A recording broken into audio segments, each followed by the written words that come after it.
the sea, into the country of the Gadarenes. And when he was come out of the ship, immediately there met him out of the tombs a man with an unclean spirit, who had his dwelling among the tombs. And no man could bind him, no, not with chains, because that he had been often bound with fetters and chains, and the chains had been plucked asunder by him, and the fetters broken in pieces. Neither could any man tame him. And always, night and day, he was in the mountains and in the tombs, crying and cutting himself with stones. But when he saw Jesus afar off, he ran and worshipped him, and cried with a loud voice and said, What have I to do with thee, Jesus, thou Son of the Most High God? I adjure thee by God that thou torment me not. For he said unto him, Come out of the man, thou unclean spirit. And he asked him, What is thy name? And he answered, saying, My name is Legion, for we are many. And he besought him much that he would not send them away out of the country. Now there was nigh unto the mountains a great herd of swine feeding. And all the devils besought him, saying, Send us into the swine, that we may enter into them. And forthwith Jesus gave them leave. And the unclean spirits went out, and entered into the swine.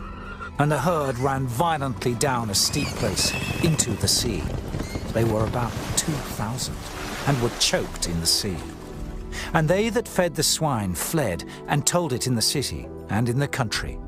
And they went out to see what it was that was done. And they come to Jesus, and see him that was possessed with the devil, and had the legion, sitting, and clothed, and in his right mind. And they were afraid. And they that saw it told them how it befell to him that was possessed with the devil, and also concerning the swine. And they began to pray him to depart out of their coasts. And when he was come into the ship, he that had been possessed with the devil prayed him that he might be with him. Howbeit Jesus suffered him not, but saith unto him, Go home to thy friends, and tell them how great things the Lord hath done for thee, and hath had compassion on thee.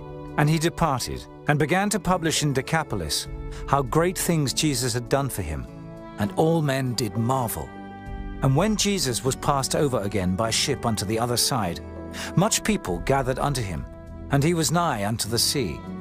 And behold, there cometh one of the rulers of the synagogue, Jairus by name. And when he saw him, he fell at his feet, and besought him greatly, saying, My little daughter lieth at the point of death. I pray thee, come and lay thy hands on her, that she may be healed, and she shall live. And Jesus went with him, and much people followed him, and thronged him.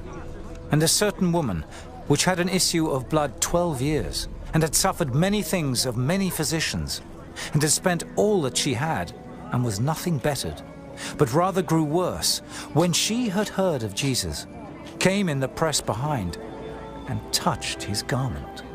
For she said, If I may touch but his clothes, I shall be whole. And straightway the fountain of her blood was dried up, and she felt in her body that she was healed of that plague.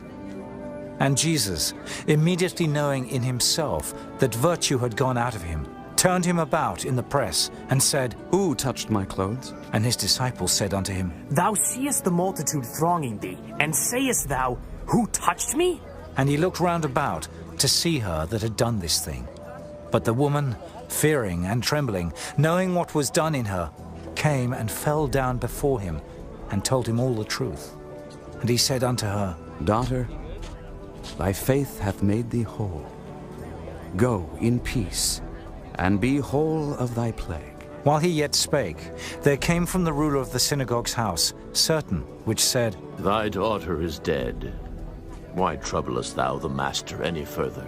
As soon as Jesus heard the word that was spoken, he saith unto the ruler of the synagogue, Be not afraid, only believe. And he suffered no man to follow him, save Peter and James and John the brother of James. And he cometh to the house of the ruler of the synagogue, and seeth the tumult, and them that wept and wailed greatly.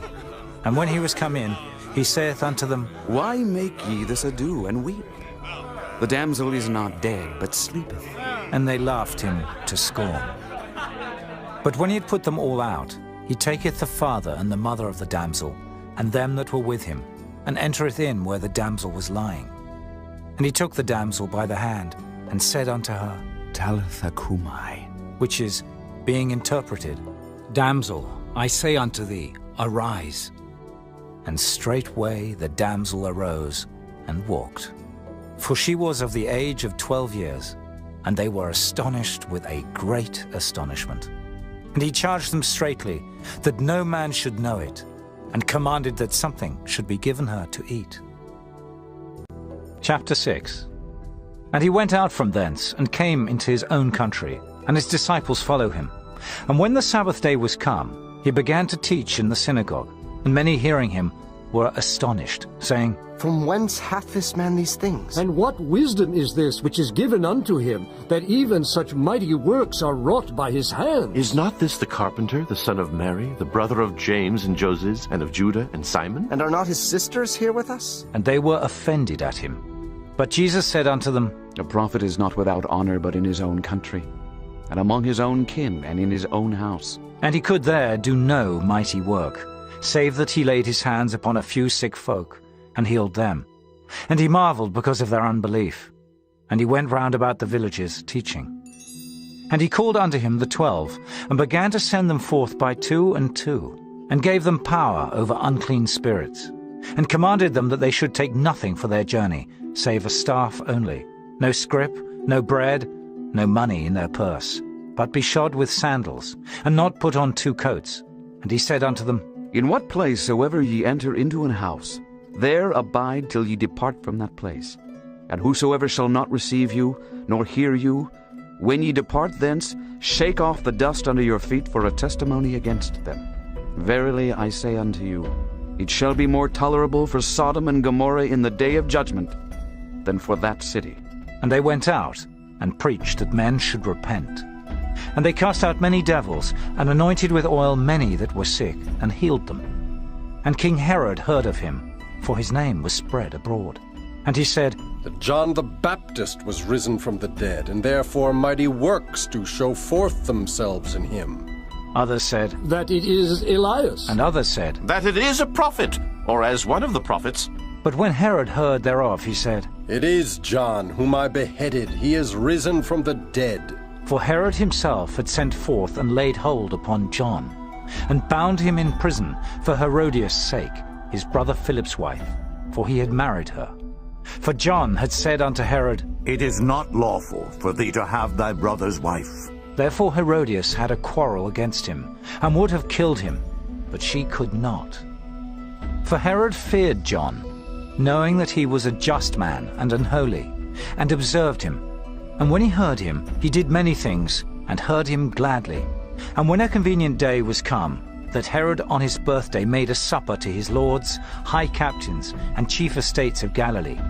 And when the daughter of the said Herodias came in and danced, and pleased Herod, and them that sat with him, the king said unto the damsel, Ask of me whatsoever thou wilt, and I will give it thee. And he sware unto her, Whatsoever thou shalt ask of me, I will give it thee unto the half of my kingdom.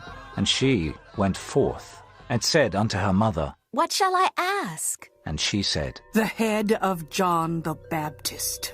And she came in straightway with haste unto the king, and asked, saying, I will that thou give me by and by in a charger the head of John the Baptist. And the king was exceeding sorry. Yet for his oath's sake, and for their sakes which sat with him, he would not reject her. And immediately the king sent an executioner, and commanded his head to be brought. And he went and beheaded him in the prison, and brought his head in a charger, and gave it to the damsel. And the damsel gave it to her mother. And when his disciples heard of it, they came and took up his corpse, and laid it in a tomb. And the apostles gathered themselves together unto Jesus, and told him all things, both what they had done, and what they had taught. And he said unto them, Come ye yourselves apart into a desert place, and rest a while. For there were many coming and going, and they had no leisure so much as to eat. And they departed into a desert place by ship privately. And the people saw them departing, and many knew him, and ran afoot thither out of all cities, and outwent them, and came together unto him. And Jesus, when he came out, saw much people, and was moved with compassion toward them, because they were as sheep not having a shepherd. And he began to teach them many things. And when the day was now far spent, his disciples came unto him and said, This is a desert place, and now the time is far past. Send them away, that they may go into the country round about, and into the villages, and buy themselves bread, for they have nothing to eat. He answered and said unto them, Give ye them to eat. And they say unto him, Shall we go and buy 200 pennyworth of bread, and give them to eat? He saith unto them, How many loaves have ye? Go and see. And when they knew, they say, 5 and 2 fishes. And he commanded them to make all sit down by companies upon the green grass. And they sat down in ranks, by hundreds and by 50s. And when he had taken the 5 loaves and the 2 fishes, he looked up to heaven, and blessed, and brake the loaves, and gave them to his disciples to set before them. And the 2 fishes divided he among them all, and they did all eat, and were filled. And they took up 12 baskets full of the fragments and of the fishes. And they that did eat of the loaves were about 5,000 men. And straightway he constrained his disciples to get into the ship, and to go to the other side before, unto Bethsaida, while he sent away the people. And when he had sent them away, he departed into a mountain to pray. And when even was come, the ship was in the midst of the sea, and he alone on the land. And he saw them toiling in rowing, for the wind was contrary unto them. And about the 4th watch of the night he cometh unto them, walking upon the sea, and would have passed by them.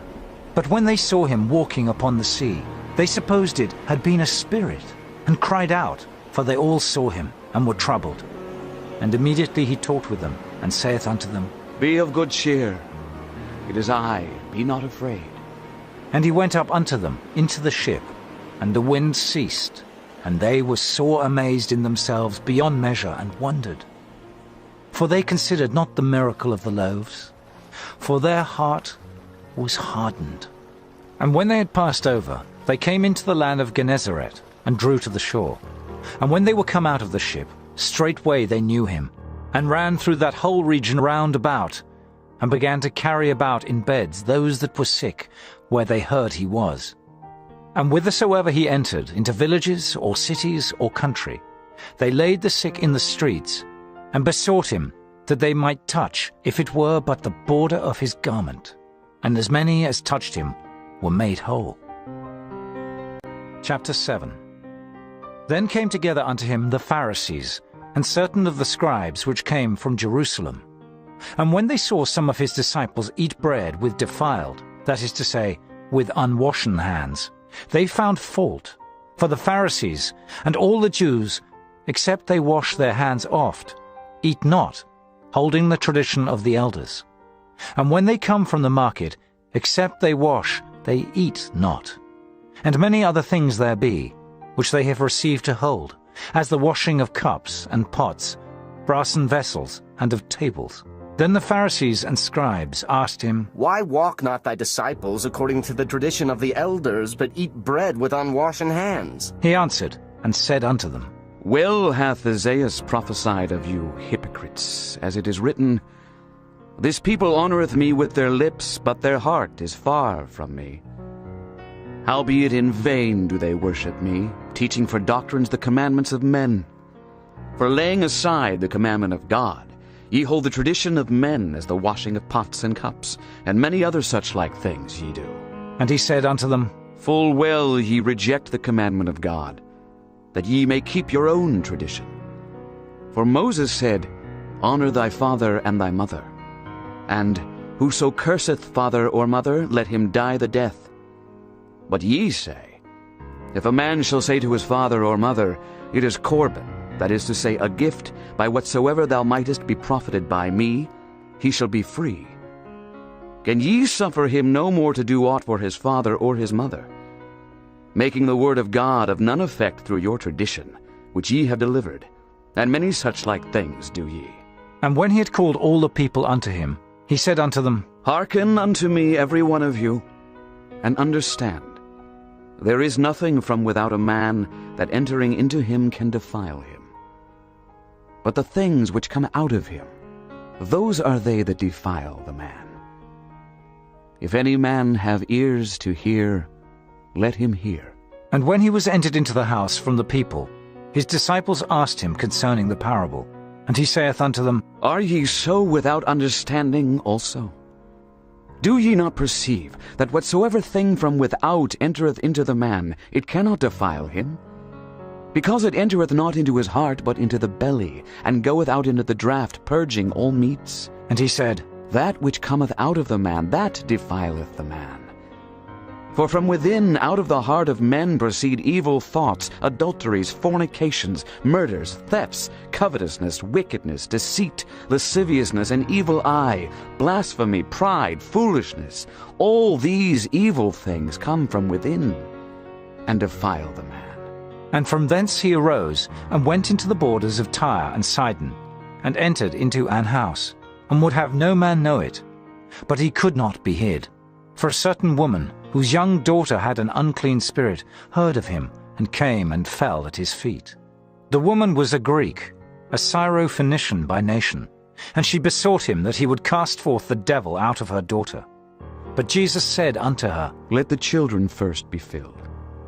For it is not meet to take the children's bread and to cast it unto the dogs. And she answered and said unto him, Yes, Lord, yet the dogs under the table eat of the children's crumbs. And he said unto her, For this saying, Go thy way. The devil is gone out of thy daughter. And when she was come to her house, she found the devil gone out, and her daughter laid upon the bed. And again, departing from the coasts of Tyre and Sidon, he came unto the sea of Galilee, through the midst of the coasts of Decapolis. And they bring unto him one that was deaf, and had an impediment in his speech, and they beseech him to put his hand upon him. And he took him aside from the multitude, and put his fingers into his ears, and he spit, and touched his tongue. And looking up to heaven he sighed, and saith unto him, Ephphatha, that is, be opened. And straightway his ears were opened, and the string of his tongue was loosed, and he spake plain.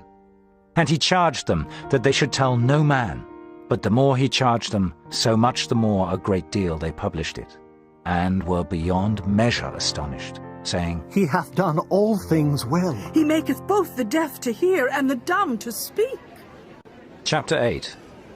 In those days